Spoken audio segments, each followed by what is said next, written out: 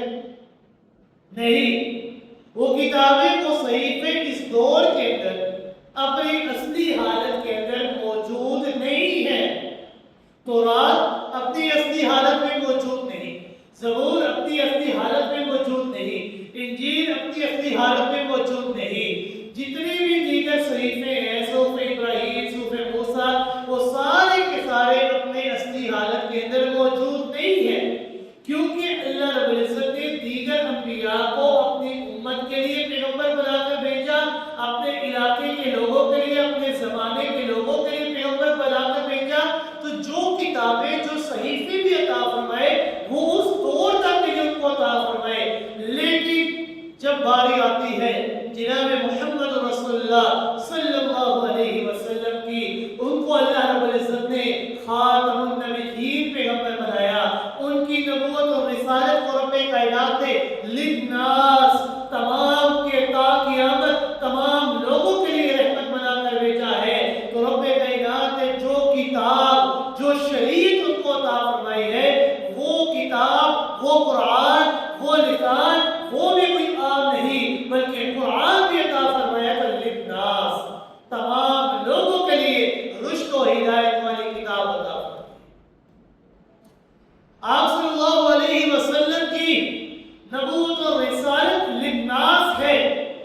تو رب کائنات نے جو کتاب، جو رشد و ہدایت سے بھرپور کتاب عطا فرمائی، وہ بھی للناس ہے۔ رب کائنات نے فرمایا شہر رمضان الذی انزل فیہ القرآن ھدی للناس، کہ رب کائنات نے فرمایا کہ رمضان کا مہینہ یہ کوئی عام مہینہ نہیں ہے، بڑا ہی عظیم الشان مہینہ ہے۔ یہ رمضان کو فضیلتیں کیوں ملی، رمضان کو یہ مقام، یہ مرتبہ یہ کیوں ملا کہ 11 مہینے ترازو کے ایک پلڑے میں ہوں، تو یہ رمضان کا مہینہ ترازو کے دوسرے پلڑے میں ہو، تو یہ 11 مہینے مل کر بھی اس ایک مہینے کا مقابلہ نہیں کر سکتے۔ یہ مقام، یہ مرتبہ،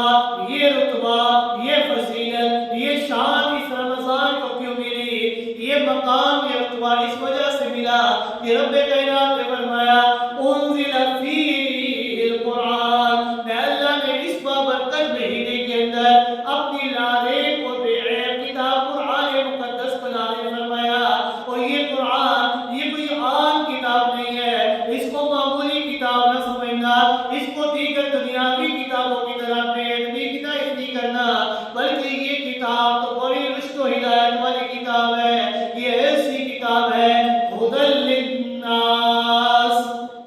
تمام لوگوں کے لیے اس کے اندر ہدایت، رشد و ہدایت اور ہر قسم کی واعظ و نصیحت موجود ہے۔ انسان اس دنیا کے اندر بھی کامیابی چاہتا ہے اور آخرت کے اندر بھی کامیابی چاہتا ہے، تو اس کتاب قرآن مقدس کے اندر غور و فکر کر لے، دنیا میں کامیابی اس کے اندر بھی ملے گی اور آخرت کی کامیابی بھی اس کتاب کے اندر ملے گی، کیونکہ یہ کتاب یہ صرف مکہ والوں کے لیے نہیں نازل ہوئی، یہ کتاب صرف مدینہ والوں کے لیے نازل نہیں ہوئی، یہ کتاب صرف عرب کے لوگوں کے لیے نازل نہیں ہوئی، یہ صرف ایک زمانے کے لیے نازل نہیں ہوئی، بلکہ یہ کتاب ھدی للناس، تا قیامت لوگوں کی رشد و ہدایت کے لیے نازل کی گئی ہے۔ آپ کے بعد اس کی رشد و ہدایت کو حاصل کرنا ہے تو اس کتاب سے حاصل کر سکتا ہے، اگر کہیں اور سے حاصل کرنے کی کوشش کرے گا تو وہ گمراہ تو ہو سکتا ہے لیکن رشد و ہدایت کو حاصل نہیں کر سکتا، کیونکہ آپ کی نبوت اور رسالت للناس ہے، جو کتاب ملی وہ بھی للناس ہے، تمام لوگوں کے لیے، اور جو قبلہ ملا، جو کعبہ ملا، وہ بھی چند لوگوں کے لیے نہیں، کسی ایک بندے کی ملکیت کے لیے نہیں، بلکہ وہ کعبہ، وہ قبلہ، وہ بھی للناس، تمام لوگوں کے لیے ہے۔ رب کائنات نے فرمایا ان اول بیت وضع للناس، کہ یہ جو قبلہ ہم نے عطا کیا ہے نا، یہ جو پہلا گھر ہم نے تعمیر فرمایا، حضرت ابراہیم خلیل اللہ علیہ السلام نے اپنے فرزند حضرت اسماعیل علیہ السلام کے گھر کعبہ پہلے گھر کی تعمیر فرمائی، تو یہ گھر بھی چند لوگوں کے لیے نہیں بلکہ للناس، تمام لوگوں کے لیے میں اللہ نے بنا دیا ہے، اور اس کو میں اللہ نے تمہارے لیے قبلہ بنا دیا کہ اس کی طرف رخ کر کے تم نے میں اللہ کی عبادت کرو۔ پیغمبر وہ بھی للناس، کتاب ملی وہ بھی للناس، قبلہ ملا، کعبہ ملا وہ بھی للناس، اور قربان جو آپ صلی اللہ علیہ وسلم کی مقام اور مرتبے کی بدولت اس امت کو جو مقام اور مرتبہ ملا نا، وہ بھی للناس ہے۔ یہ امت بھی للناس ہے، جس طرح پیغمبر للناس، جس طرح قرآن للناس، جس طرح کعبہ للناس، اسی طرح یہ امت محمدیہ صلی اللہ علیہ وسلم وہ بھی للناس ہے۔ رب کائنات نے فرمایا کنتم خیر امت اخرجت للناس تعمرون بالمعروف وتنہون عن المنکر وتؤمنون باللہ، کہ اللہ رب العزت نے تمہیں خیر امت کا لقب عطا فرمایا ہے۔ یہ خیر امت کا لقب تمہیں کیوں عطا فرمایا؟ اخرجت للناس، یہ تاج تمہیں اس لیے پہنایا گیا ہے کہ تمہیں لوگوں کے لیے پیدا کیا گیا ہے۔ اخرجت للناس، تمہیں لوگوں کے لیے پیدا کیا گیا۔ مقصد کیا ہے تمہارا؟ تعمرون بالمعروف وتنہون عن المنکر، کہ تم ایک دوسرے کو نیکی کے کاموں کا حکم دو اور برائی کے کاموں سے روکو۔ امر بالمعروف اور نہیں عن المنکر کرنا، یہ تمہاری صفت ہے، یہ تمہاری شان ہے کہ تم نے بعد میں آنے والے لوگوں کو نیکی کا حکم دینا ہے اور برائی کے کاموں سے روکنا ہے۔ اور ذرا سوچئے اگر یہ صفت ہمارے اندر سے ختم ہو جائے کہ ہم لوگوں کو نہ تو نیکی کا حکم دے نہ ہی برائی کے کاموں سے روکے، تو کیا خیر امت کا لقب ہمارے اوپر سجتا ہے؟ نہیں، یہ ہمارے اوپر تب سجے گا کہ جب ہم اخرجت للناس کا حق ادا کریں گے، کہ جب ہم لوگوں کو امر بالمعروف اور نہی عن المنکر کا حکم دیں گے، نیکی کے کاموں کا حکم دیں گے اور برائی کے کاموں سے ان کو روکیں گے۔ جتنے پیغمبر، جتنے رسول اللہ نے بھیجے، وہ اپنے اپنے قوم کے، اپنے اپنے لوگوں کے لیے، اپنے اپنے زمانے کے لیے اللہ رب العزت نے ان کی نبوت کو محدود کیا، لیکن آپ صلی اللہ علیہ وسلم یہ وہ ذات ہے، یہ وہ شخصیت ہے کہ اللہ رب العزت نے ان کی نبوت اور رسالت کو، ان کے اوپر نازل ہونے والی کتاب کو، ان کے اوپر جو قبلہ اللہ نے بنایا، جو امت اللہ نے ان کے اوپر بھیجی، وہ ساری کی ساری اللہ رب العزت نے تا قیامت باقی رکھی۔ ان کی شریعت کو اللہ رب العزت نے تا قیامت باقی رکھا ہے۔ کلمہ ایک ہی ہے، لا الہ الا اللہ، اللہ کے علاوہ کوئی معبود نہیں۔ شریعت دوسری چیز، جس طرح نبی آتے گئے دوسرا حصہ تبدیل ہوتا گیا، دین ایک، لا الہ الا اللہ، شریعت تبدیل ہوتی رہی۔ آدم صفی اللہ، نوح نجی اللہ، موسیٰ کلیم اللہ، ابراہیم خلیل اللہ، عیسیٰ روح اللہ، شریعت تبدیل ہوتی رہی کیونکہ انبیاء تبدیل ہوتے رہے، لیکن جب اللہ رب العزت نے آخری پیغمبر، خاتم النبیین پیغمبر جناب محمد رسول اللہ صلی اللہ علیہ وسلم کو مبعوث فرما دیا، تو رب کائنات نے فرمایا جس طرح دین شروع سے ایک ہے، لا الہ الا اللہ، اللہ کے علاوہ کوئی معبود نہیں ہے، اسی طرح آج کے بعد سے شریعت بھی ایک ہے، اور وہ شریعت کیا ہے؟ محمد رسول اللہ، کہ آپ صلی اللہ علیہ وسلم اللہ کے آخری نبی، خاتم النبیین پیغمبر ہے۔ آپ کے اوپر میں اللہ نے نبوت کے دروازے کو ہمیشہ ہمیشہ کے لیے بند کر دیا ہے۔ تو آج سے دین بھی ایک، شریعت بھی ایک، لا الہ الا اللہ محمد رسول اللہ، اللہ کے علاوہ کوئی معبود نہیں، اور محمد رسول اللہ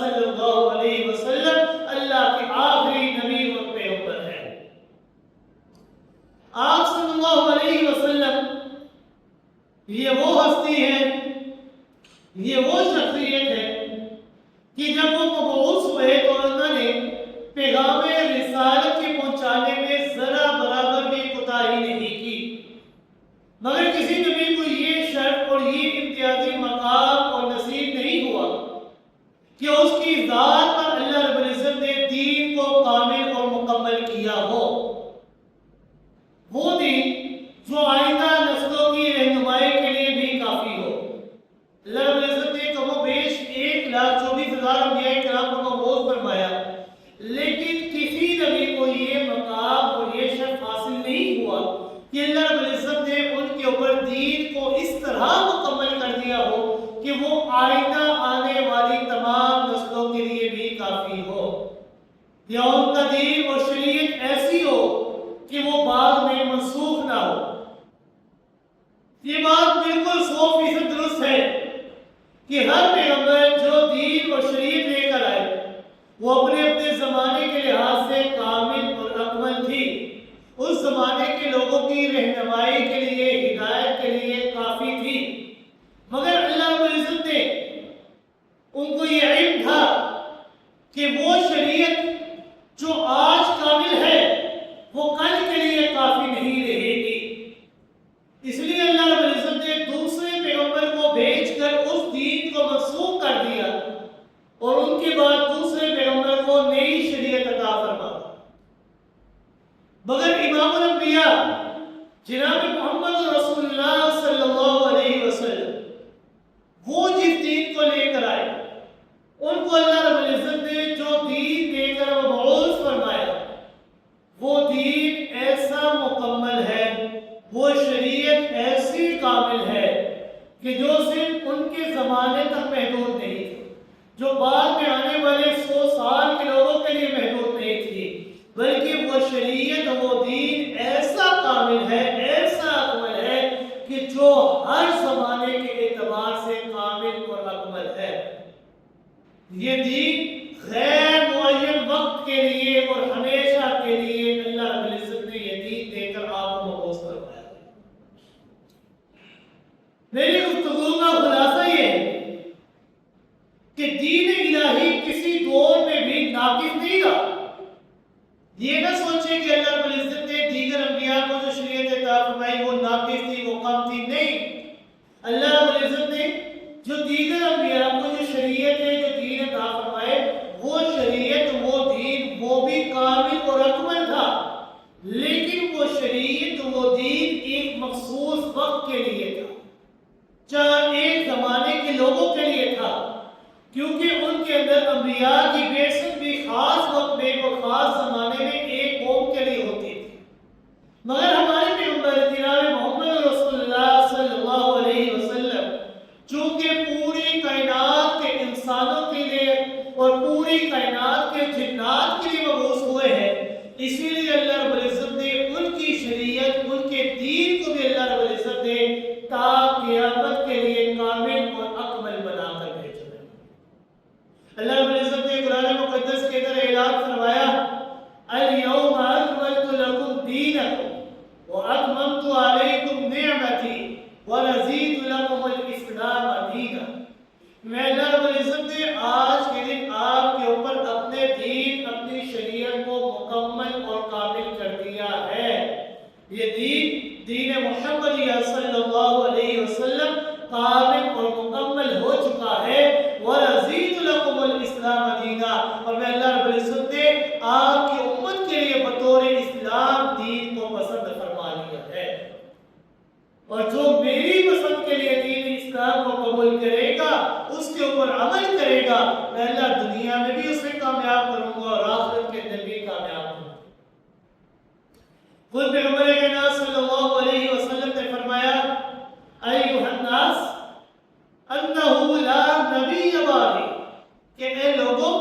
انہ لا نبی بعدی، میرے بعد کسی نبی نے نہیں آنا، ولا امت بعدکم، اور تمہارے بعد کسی اور امت نے نہیں آنا۔ جس طرح پیغمبر آخری ہے، جس طرح کتاب آخری ہے، اسی طرح یہ امت محمدیہ صلی اللہ علیہ وسلم کی امت بھی آخری ہے۔ وَلَا أُمَّةَ بَعْدَكُمْ، تمہارے بعد کسی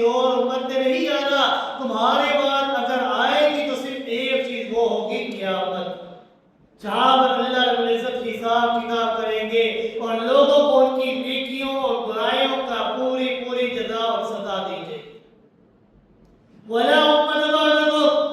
تمہارے بعد اور کسی امت نے نہیں آنا، علا، لہذا خبردار رہو، فاعبدوا ربکم، اپنے رب کی عبادت کرو۔ جتنا تمہارے بعد کسی امت نے نہیں آنا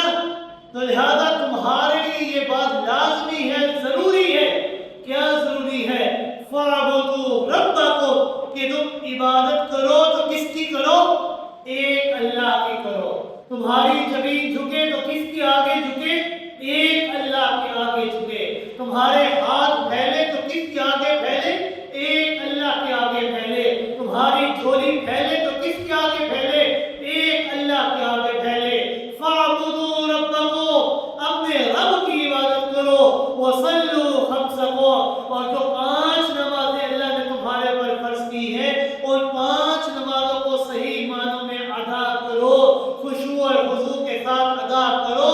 یہ بھی اللہ کا احسان ہے اس امت کے اوپر کہ 50 نمازوں کا تحفہ ملا تھا جو اللہ نے کم کرتے کرتے 5 کر دی ہے، لہذا وصلوا خمسکم، یہ جو 5 نمازیں تمہارے پر فرض ہوئی ہے ان 5 نمازوں کو خشوع اور خضوع کے ساتھ ادا کرو، وصوموا شہرکم، اور جو رمضان کے روزے اللہ نے تمہیں عطا فرمائے ہیں نا، ان رمضان کے روزوں کو ادا کیا کرو، ان کو رکھا کرو، ان میں سے ایک بھی روزہ نہ چھوڑا کرو، کیونکہ یہ ایک روزہ اتنا قیمتی ہے، اتنا زیادہ اللہ نوازتے ہیں کہ اگر ایک روزہ چھوٹا انسان ساری زندگی بھی روزے رکھ لے تو اس ایک روزے کا مقابلہ نہیں کر سکتا۔ وصوموا شہرکم، رمضان کے روزے رکھو، وآتوا زکاۃ اموالکم طیبۃ بها انفسکم، اور جو مال اللہ نے تمہیں عطا کیا ہے نا ان مالوں سے زکات نکالا کرو، کیونکہ یہ جو مال تم زکات نکالتے ہو، یاد رکھنا، بظاہر تو تمہیں لگے گا نا کہ تمہارا مال کم ہو رہا ہے، تو یاد رکھنا کہ تمہارا مال کم نہیں ہو رہا، بلکہ اللہ کئی گنا اس کو بڑھا کر تمہیں عطا کریں گے۔ اور اللہ وہ ذات ہے جو ایک چیز کے بدلے میں ایک چیز عطا نہیں کرتے، بلکہ اللہ کے راہ میں انسان 1 روپیہ خرچ کرتا ہے تو اللہ کئی گنا بڑھا کر عطا کرتے ہیں۔ اللہ انسان کی دولت کے اندر بھی اضافہ کرتے ہیں، اور صرف دولت کے اندر اضافہ نہیں کرتے بلکہ جو مال اس کے پاس رہ جاتا ہے طیبۃ بها انفسکم، اللہ اس مال کے اندر بھی اس کی پاکیزگی ڈال دیتے ہیں، اس کے اندر برکتیں ڈال دیتے ہیں۔ وَأَطِيعُوا وُلَاةَ أَمْرِكُمْ تَدْخُلُوا جَنَّةَ بِهَا رَبَّكُمْ، اور جو آپ صلی اللہ علیہ وسلم نے تمہیں بتایا ہے تمہیں چاہیے کہ تم ان تمام چیزوں کی پیروی کرو، اطاعت کرو، کیونکہ جب تم یہ ساری چیزیں کرو گے تدخلوا جنت ربکم، اپنے رب کی بنائی ہوئی جنت کے اندر تم داخل ہو جاؤ۔ تو آپ صلی اللہ علیہ وسلم یہ وہ ذات ہے کہ اللہ رب العزت نے آپ کے اوپر دین کو مکمل کر دیا، دین کی تکمیل ہو گئی۔ مطلب یہ ہے کہ فرائض ہوں، سنتیں ہوں، حدود ہو، احکامات ہوں، معاملات ہوں، عبادات ہوں، حلال اور حرام کے درمیان فرق ہو، یہ ساری چیزیں آپ صلی اللہ علیہ وسلم نے ہمیں بالکل واضح طریقے سے سمجھا دی ہیں۔ جب ہم ان تمام چیزوں کے اوپر عمل کریں گے تو ہم اپنے رب کی بنائی ہوئی جنت کے اندر داخل ہو جائیں۔ امام الانبیاء جناب محمد رسول اللہ صلی اللہ علیہ وسلم سے پہلے جتنے بھی نبی، جتنے بھی رسول تشریف لائے، انہوں نے صرف اور صرف نبوت اور رسالت کا دعویٰ کیا کہ میں نبی ہوں، میں رسول ہوں، میں پیغمبر ہوں۔ کم و بیش 1,24,000 انبیاء کرام اس کائنات کے اندر مبعوث فرمائے۔ جتنے بھی انبیاء آئے تمام انبیاء نے ایک دعویٰ کیا کہ ہم نبی ہیں، ہم رسول ہیں، ہم پیغمبر ہیں۔ مگر امام الانبیاء جناب محمد رسول اللہ صلی اللہ علیہ وسلم یہ وہ ذات ہے، یہ وہ ہستی ہے، یہ وہ شخصیت ہے کہ جنہوں نے صرف اپنے نبی اور رسول ہونے کا دعویٰ نہیں کیا، بلکہ انہوں نے اپنے نبی اور رسول ہونے کے ساتھ ساتھ خاتم النبیین ہونے کا بھی دعویٰ کیا ہے کہ میرے بعد کوئی نبی نہیں ہے، میں خاتم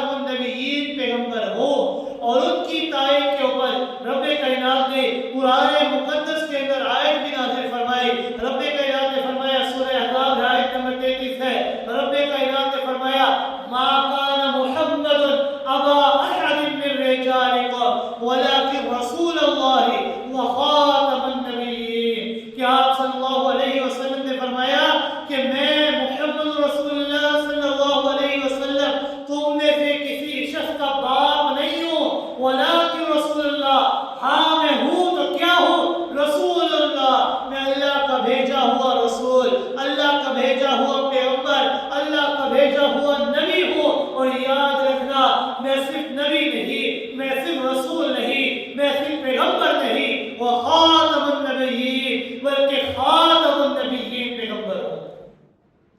میں اللہ رب العزت نے آپ صلی اللہ علیہ وسلم کو خاتم النبیین پیغمبر بنا کر بھیجا۔ میں اللہ نے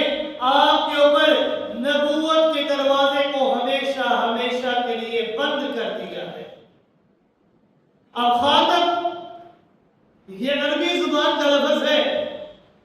اور عربی زبان یہ ایک ایسی زبان ہے کہ جس کے ایک ایک لفظ کے کئی معنی بن جاتے ہیں۔ خاتم کا ایک معنی ہے مہر لگا دینا، خاتم کا ایک معنی ہے انگوٹھی میں لگانا، خاتم کا ایک معنی ہے کہ گھوڑے کے پاؤں میں جو سفیدی ہے اس کو خاتم کہا جاتا ہے، خاتم کا ایک معنی ہے آخر القوم، یعنی آخری قوم کا جو آخری فرد اس کو کہا جاتا ہے۔ ذرا بتائیے ان سارے معنوں میں جو معنی آپ صلی اللہ علیہ وسلم کے لیے جچتا ہے وہ ہے چوتھا کہ قوم کا آخری فرد، یعنی نبوت اور رسالت کا جو آخری فرد ہے وہ آپ صلی اللہ علیہ وسلم ہے۔ آپ کے اوپر اللہ رب العزت نے نبوت اور رسالت کے دروازے کو ہمیشہ ہمیشہ کے لیے بند کر دیا ہے۔ اور خاتم کا ایک معنی ہے مہر لگانا، یعنی مہر ایسی اگر تراکی زبر کے ساتھ پڑھا جائے تو اس کا معنی ہے کہ آپ صلی اللہ علیہ وسلم کی ذات گرامی، یہ وہ ذات گرامی ہے کہ آپ کے اوپر اللہ رب العزت نے نبوت کے دروازے کے اوپر اس طرح مہر لگا دی کہ آج کے بعد اس دروازے سے کوئی چیز بھی باہر نہیں نکل سکتی اور نہ ہی کوئی چیز داخل ہو سکتی ہے۔ ایسی مہر، ایسی سیل لگا دی اللہ نے کہ اس انبیاء اور رسول کے دروازے سے نہ تو کوئی چیز باہر نکل سکتی ہے اور نہ ہی کوئی چیز اس پہ داخل ہو سکتی ہے۔ جب نہ کوئی چیز نکلے گی اور نہ ہی کوئی چیز داخل ہوگی تو یہ نبوت کا دروازہ جہاں پر بند ہوا ہے وہی خاتم النبیین پیغمبر ہوں گے، اور وہ اور کوئی نہیں بلکہ آقا دو جہاں صلی اللہ علیہ وسلم جناب محمد رسول اللہ صلی اللہ علیہ وسلم ہے کہ آپ کے اوپر اللہ رب العزت نے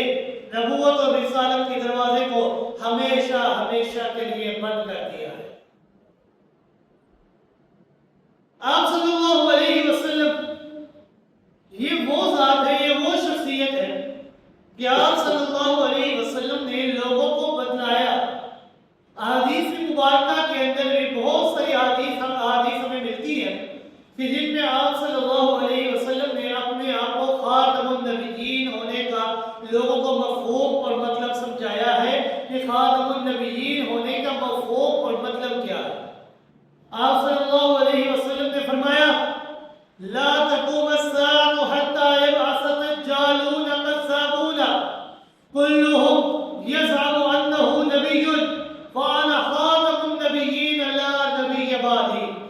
یا صلی اللہ علیہ وسلم نے فرمایا کہ قیامت اس وقت تک برپا نہیں ہوگی، قیامت اس وقت تک نہیں آئے گی یہاں تک کہ تمہارے درمیان چند جھوٹے اور کذاب قسم کے دجال کھڑے ہوں گے، اور ایسے لوگ کھڑے ہوں گے کہ کلہم یزعم انہ نبی، کہ ان میں سے ہر ایک اس بات کا گمان کرے گا انہ نبی، کہ میں نبی ہوں، میں نبی ہوں۔ لیکن آپ صلی اللہ علیہ وسلم نے فرمایا انا خاتم النبیین لا نبی بعدی، کہ آخری نبی میں ہوں، میرے بعد اور کسی نبی نے نہیں آنا۔ میں اللہ نے میرے اوپر جتنے آپ صلی اللہ علیہ وسلم کے اوپر اللہ نے نبوت کے دروازے کو ہمیشہ ہمیشہ کے لیے بند کر دیا ہے۔ میرے بعد جو بھی دعویٰ کرے گا کہ میں نبی ہوں، میں نبوت کا دعویٰ کرتا ہوں، وہ سارے کے سارے دجال ہو سکتے ہیں، وہ سارے کے سارے کذاب ہو سکتے ہیں، وہ سارے کے سارے جھوٹے ہو سکتے ہیں، لیکن ان میں سے کوئی بھی نبی نہیں ہو سکتا، کیونکہ نبوت کے دروازے کو اللہ رب العزت نے آپ صلی اللہ علیہ وسلم کے اوپر ختم کر دیا۔ امام الانبیاء جناب محمد رسول اللہ صلی اللہ علیہ وسلم اپنی صفت لاجواب ختم نبوت کو ایک مثال کے ذریعے سمجھاتے ہیں کہ آپ صلی اللہ علیہ وسلم نے فرمایا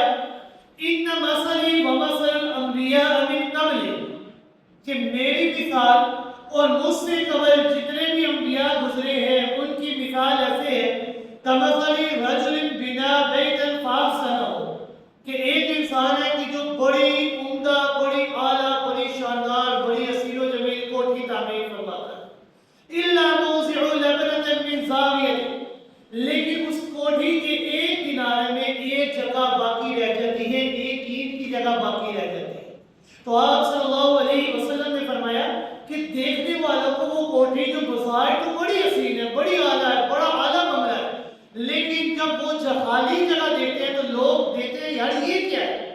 تو آپ نے فرمایا میری مثال اور دیگر انبیاء کی مثال بالکل اسی طرح ہے کہ اللہ نے انبیاء کے ذریعے بڑی اعلیٰ، بڑی حسین و جمیل کوٹھی بنا دی، لیکن اینڈ میں جو ایک خالی جگہ باقی رہ گئی ہے، میں محمد رسول اللہ صلی اللہ علیہ وسلم نے آ کر اس خالی جگہ کو پر کر دیا ہے۔ جس طرح وہ آخری اینٹ لگ جائے تو پوری کوٹھی حسین و جمیل لگتی ہے، تو اللہ رب العزت نے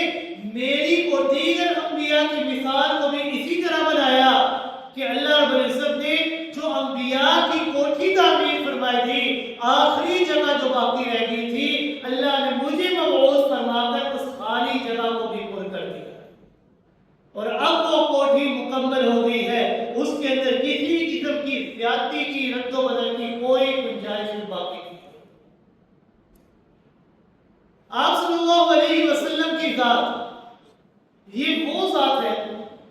کہ اگر ہم قرآن مقدس کے اندر بھی غور و فکر کریں تو قرآن کے اندر بھی اور احادیث مبارکہ کے اندر بھی ہمیں من قبلک کا لفظ ملتا ہے۔ آپ صلی اللہ علیہ وسلم نے آیات مبارکہ ہمیں پڑھ کر سنائی، وہاں پر بھی ہمیں من قبلک کا لفظ ملتا ہے۔ من قبلک کا معنی مجھ سے پہلے۔ اگر بالفرض آپ صلی اللہ علیہ وسلم کے بعد کسی نبی نے آنا ہوتا، نعوذ باللہ اگر کوئی نبی ہوتا، تو اللہ رب العزت قرآن مقدس کے اندر من قبلک کے بجائے بعدک یا من بعدک کا لفظ فرماتے ہیں کہ آپ کے بعد جو نبی آئے گا اس کے اوپر بھی ایمان لانا ہے، لیکن اللہ رب العزت نے قرآن مقدس کے اندر یہ بات ظاہر کر دی، لوگوں کو بتلا دیا کہ اے لوگوں، آپ صلی اللہ علیہ وسلم کے بعد کسی اور نبی نے نہیں آنا۔ من قبلک کا لفظ فرمایا، رب کائنات نے فرمایا وما ارسلنا من قبلک من رسول الا نوحی الیہ انہ لا الہ الا انا فاعبدون، کہ میرے محبوب پاک پیغمبر صلی اللہ علیہ وسلم من قبلک من رسول، ہم نے آپ سے قبل جتنے بھی انبیاء بھیجے، جتنے بھی رسول بھیجے، ہم نے ان کی طرف ایک ہی بات وحی کی، ایک ہی پیغام ان کو دیا کہ آپ نے یہ پیغام اپنے لوگوں کو بتلانا ہے، انہ لا الہ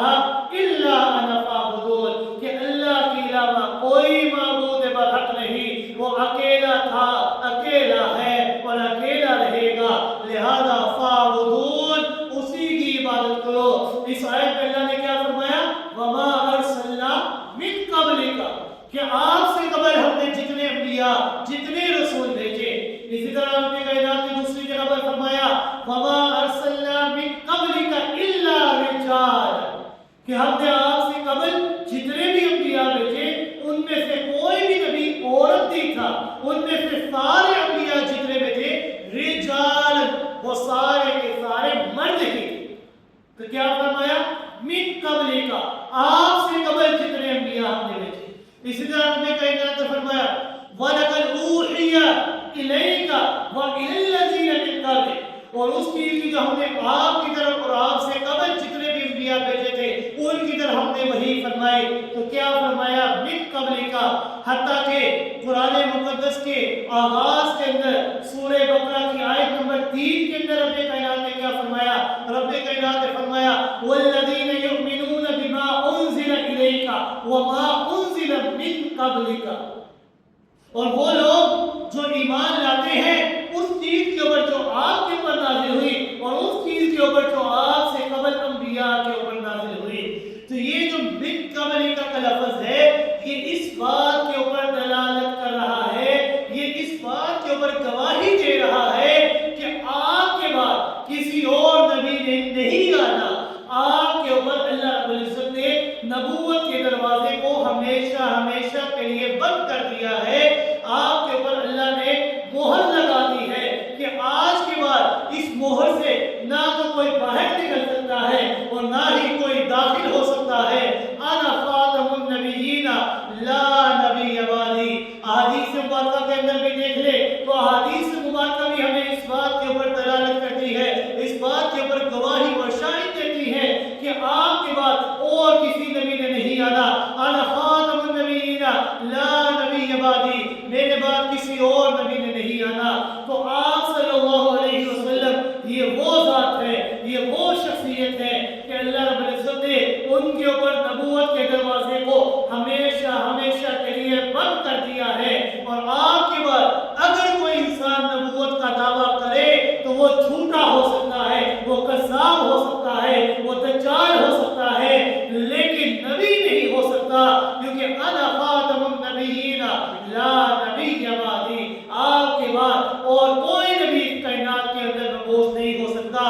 آپ کی نبوت للناس ہے, تمام لوگوں کے لیے ہے. آپ کے اوپر جو کتاب نازل ہوئی وہ کتاب بھی للناس ہے. آپ کو جو قبلہ ملا وہ قبلہ بھی للناس ہے. اور آپ کی جو امت ہے امت محمدیہ صلی اللہ علیہ وسلم وہ امت بھی للناس ہے. تا قیامت لوگوں کی رشد و ہدایت کے لیے اللہ نے اس امت کو بھیجا ہے. تو اللہ رب العزت سے دعا ہے کہ اللہ رب العزت ہمیں صحیح معنوں میں عمل کرنے کی توفیق عطا فرمائے.